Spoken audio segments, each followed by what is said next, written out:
Shalom Bapak Ibu, berjumpa lagi dengan saya di sini di dalam renungan harian. Bagaimana kabar hari ini? Di awal minggu-minggu baru, sehat, bahagia, harus sehat, harus selalu bahagia. Saat ini saya sedang merasakan bahwa ternyata di belakang pastor yang saya tempati sangat menyenangkan.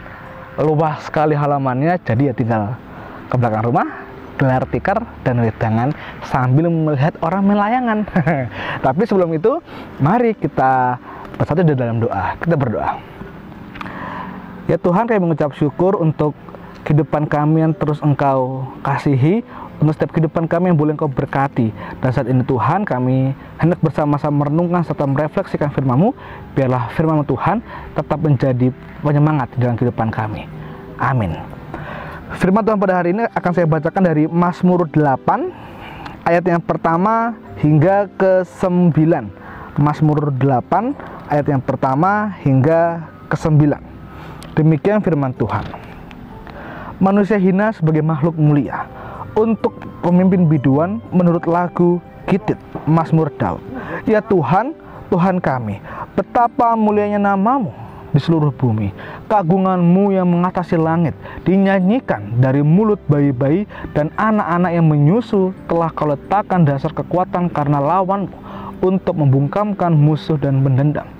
Jika Kau melihat langit-Mu, buatan jari-Mu, bulan dan bintang-bintang yang Kau tempatkan, apakah manusia sehingga Engkau mengingatnya? Apakah anak manusia sehingga Engkau mengindahkannya? Namun Engkau telah membuatnya hampir sama seperti Allah, dan telah memahkotainya dengan kemuliaan dan hormat. Engkau membuat dia berkuasa atas buatan tangan-Mu.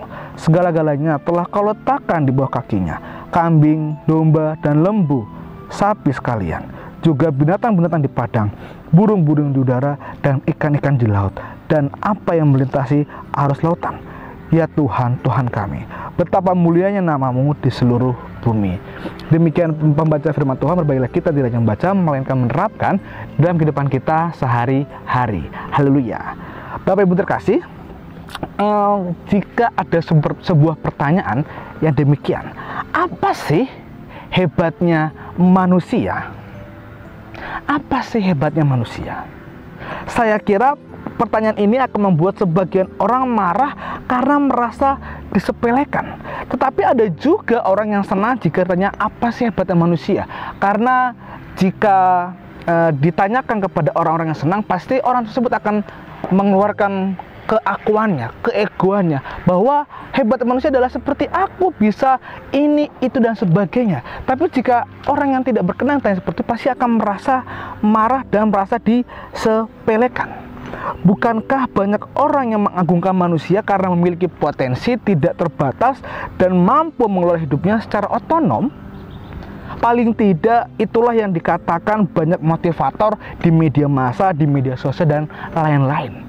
Tetapi di sisi lain, sebagian orang akan menjawab pertanyaan itu dengan merendahkan diri, seraya mengakui bahwa klaim-klaim kehebatan manusia ternyata tidak berimbang dengan kejahatan manusia yang ada di mana-mana. Jika orang yang memiliki rendah hati, pasti aku hanya manusia biasa yang tidak bisa apa-apa, karena ya inilah manusia, inilah aku apa adanya. Pasti ada yang merendahkan diri. Tapi juga ada seorang yang pasti akan meninggikan egonya karena merasa bisa dan merasa hebat, karena padahal mereka lupa bahwa mereka bisa karena Tuhan. Mazmur 8 memfokuskan diri pada kemuliaan Tuhan yang telah menaruh manusia fana di tempat yang tinggi hingga hampir sama seperti Allah dan bermahkotakan kemuliaan dan hormat. Tidak main-main, manusia memiliki otoritas ilahi untuk mengelola seisi dunia. Itulah kemuliaan manusia. Mazmur 8 ini kita baca bersama-sama adalah sebuah respon soli deo gloria terhadap penetapan Allah dan permulaan penciptaan, yaitu menciptakan manusia menurut Allah atau sebagai gambar Allah. Berarti saat manusia melihat diri sebagai makhluk mulia dengan kualitas ilahi yang ada dalam dirinya, ia sekaligus ingat bahwa kemuliaannya bersifat derivatif. Dia mewarisi kemuliaan Allah, merefleksikan kemuliaan Allah, dan menjadi saksi kemuliaan Allah kepada semua makhluk ciptaan. Bapak Ibu terkasih, di sini status mulia manusia sebagai gambar Allah memang sudah agak rusak, atau mungkin ya rusak karena dosa. Manusia tidak memuliakan Allah, sebaliknya menjadi batu sandungan buat orang lain mengenal Dia. Syukur kepada Allah, Kristus telah mati di salib menebus dosa setiap kita, setiap manusia, dan memuliakan gambar Allah dalam setiap orang yang percaya kepadanya. Kristus telah mati di salib menebus dosa manusia untuk memuliakan gambar Allah dalam setiap orang percaya kepadanya. Dan Kristus telah menjadi teladan gambar Allah yang sangat sempurna.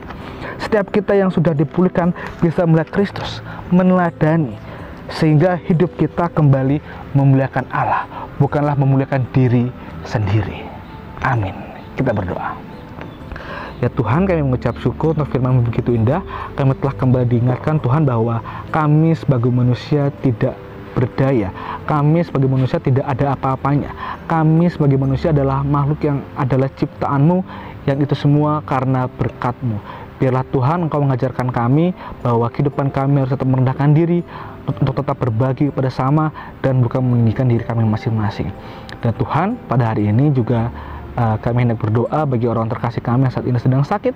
Biarlah Tuhan yang senantiasa memberkati mereka, memberikan mukjizat-Mu sehingga kemuliaan-Mu dinyatakan di setiap diri mereka. Dan inilah doa dan permohonan kami ya Tuhan. Kiranya Tuhan mendengar dan menjawab apa yang menjadi permohonan kami. Kami berdoa di dalam nama Yesus Kristus, Juru Selamat kami yang hidup. Amin. Demikian renungan pada hari ini. Sampai berjumpa lagi dengan harian berikutnya. Dadah, Tuhan Yesus memberkati.